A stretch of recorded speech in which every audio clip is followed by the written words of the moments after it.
Ya Ustadz, mohon nasihatnya kepada saudara-saudara kami yang semangat berdakwah untuk membantah penyimpangan dan kesesatan di media sosial dengan cara menghadirkan potongan ceramah-ceramah syubhat dari kalangan dai menyimpang dan disebarkan, kemudian disandingkan dengan potongan ceramah dai sunnah sebagai bantahannya. Bolehkah hal tersebut dilakukan?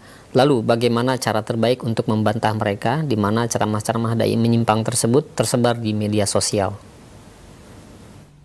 Iya.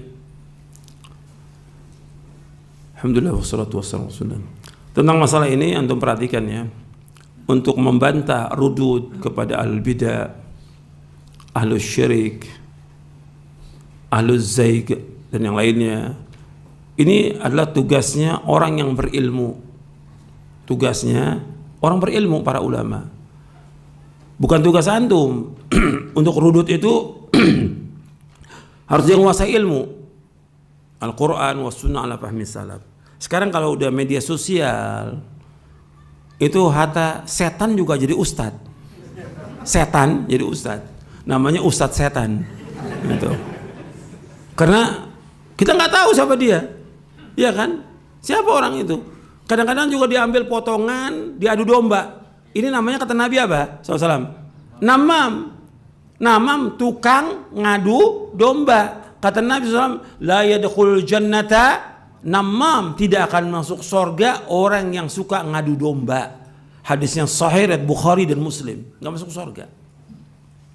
Dan juga kita lihat orang bantah juga orang-orang yang bodoh, jahil murakkab, sebagian ruwaibidah, orang yang ngerti agama, dia muncul bicara soal masalah umat ini. Yang terbaik antum belajar, udah biarkan aja. Kalau soal masalah di media sosial, antum nggak akan berhenti, capek. Kenapa? Yang jahat, yang membantah, yang musuh dakwah ini banyak sekali. Kewajiban kita belajar dan belajar, memahami Quran, Sunnah, pahami salaf. Bukan rudud. Dulu para ulama yang membantah itu cuma berapa orang? Seperti di abad kedua, cuma berapa orang aja? Seperti Imam Ahmad bin Hanbal, Imam Syafi'i, Imam Abu Uthman Ad-Darimi dan yang lainnya. Itu cuma berapa orang aja, nggak semua yang bantah. Rudud itu sedikit aja yang bantah, yang menguasai aja. Kemudian di abad ke-6, ke-7 ya Syekhul Islam Taimiyah dengan Ibnu Qayyim rahimahumullah. Jadi nggak semua orang. Antum ini tugasnya bagaimana antum belajar agama. Soal bantahan dari dulu juga, soal masalah syubhat dan segala macam nggak akan berhenti. Sekarang untuk membentengi syubhat itu dengan ilmu, supaya tidak masuk dalam hati manusia, dengan ilmu, bukan disebarkan. Kalau disebarkan nanti awalnya di satu ustaz yang salaf, yang ahlul bidah. Lama kelamaan setannya jangan ini dipotong aja. Yang muncul apa? Yang ahlul bidah. Kan terus seperti itu. Itu nggak baik yang seperti itu dalam Islam. Ngerusak. Makanya antum hati-hati. Saya agak keras ngomong gini karena udah keterlaluan gitu. Main potong-potong tanpa izin. Makanya kalimat tadi yang setan itu karena udah keterlaluan. Bayangkan antum ustaz sunnah, antum hinakan dengan seperti itu. Akhirnya mereka juga ngambil lagi, karena antum yang ngajarkan, dia ambil juga potongan dari ceramah saya, dibantah lagi sama ahlul bidah. Nggak akan ada habisnya. Ini perbuatan setan. Karena setan pekerjaannya kata Nabi apa? At-tahrish bainahum, mengadu domba di antara kalian. Itu setan.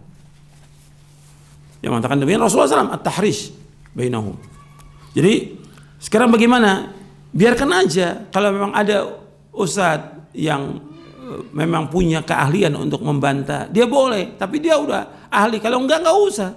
Yang penting bagi kita bagaimana kita mengajarkan ilmu kepada umat ini. Udah. Kalau soal orang membantah kita, memfitnah, mengadu domba, menuduh dan segala macam, itu kerjaan mereka. Udah. Kerjaan siapa? Kerjaannya orang kafir, kerjaannya orang munafik, kerjaannya siapa? Ahlul bidah. Kan saya udah bahas di pembatal keislaman tentang orang-orang munafik, dia kerjaannya apa? Istihza, memperolok-olok agama Islam, memperolok-olok orang-orang yang mendakwakan kebenaran. Itu kerjaan mereka. Nggak dibantah oleh Allah dalam Al-Quran tentang mereka. Biarkan aja. Jadi itu cara mereka, itu jalan mereka. Jalan mereka Allah sudah sebutkan jelas dalam Al-Quran. Dan jalan orang petunjuk Allah sudah sebutkan dengan jelas dalam Al-Quran. Tinggal kita ikut. Adapun cara di media yang ada itu, yang antum bantah, nggak ada manfaat sama sekali. Nggak ada manfaatnya. Dan habis waktu antum. Seperti itu. Itu hanya untuk orang yang berilmu aja boleh dia bantah. Kalau dia punya ilmu. Punya ilmu. Tapi kan kebanyakan nggak punya ilmu. Antum sibukkan dengan ilmu. Seandainya itu nggak dibantah, biarkan aja, nggak ada masalah.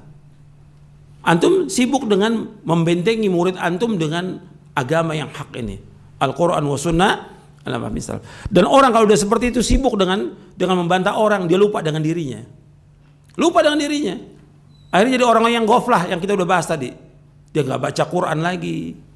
Karena sibuk cari video-video, tiap hari kerjaannya cari video. Apa nih bahan saya untuk bantah dia? Terus 24 jam cari video dia. Sampai nggak tidur untuk cari video untuk membantah orang itu. Itu kerjaannya dia. Dia nggak berusaha bagaimana dia mempelajari Quran, Sunnah untuk menambah ilmu dia, menambah ketakwaan dia kepada Allah, menambah rasa takut dia kepada Allah, mendekatkan dia kepada Allah dengan amal-amal saleh. Enggak udah. Dan orang begitu biasanya udah nggak mau amal. Jangankan yang sunnah, yang wajib kan ditinggalkan oleh dia.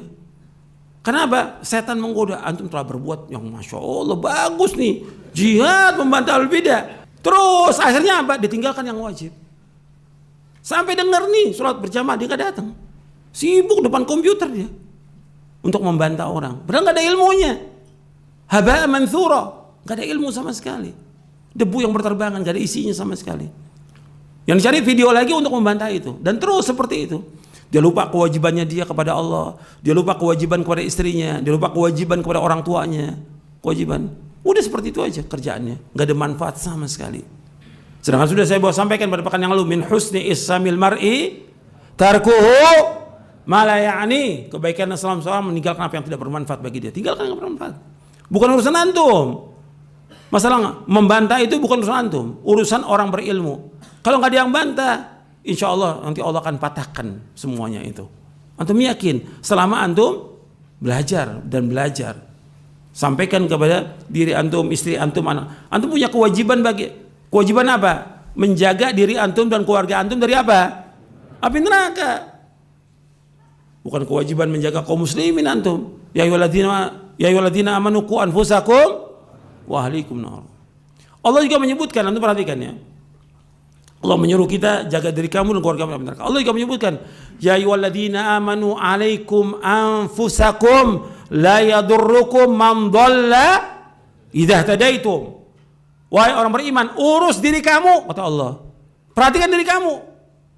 Baca Quran, baca hadis, pahami, amalkan, sibukkan diri kamu. La yadurrukum man dhalla idza tadaitum. Gak membahayakan kamu orang yang sesat apabila kamu dapat petunjuk. Allah sudah sebutkan dalam Al-Quran. Seandainya mereka sesat, gak membahayakan kamu. Udah. Ini orang-orang yang sesat nih, ahlul bidah, terus bantah kita, nuduh kita wahabi tiap hari siang malam, gak ada masalah.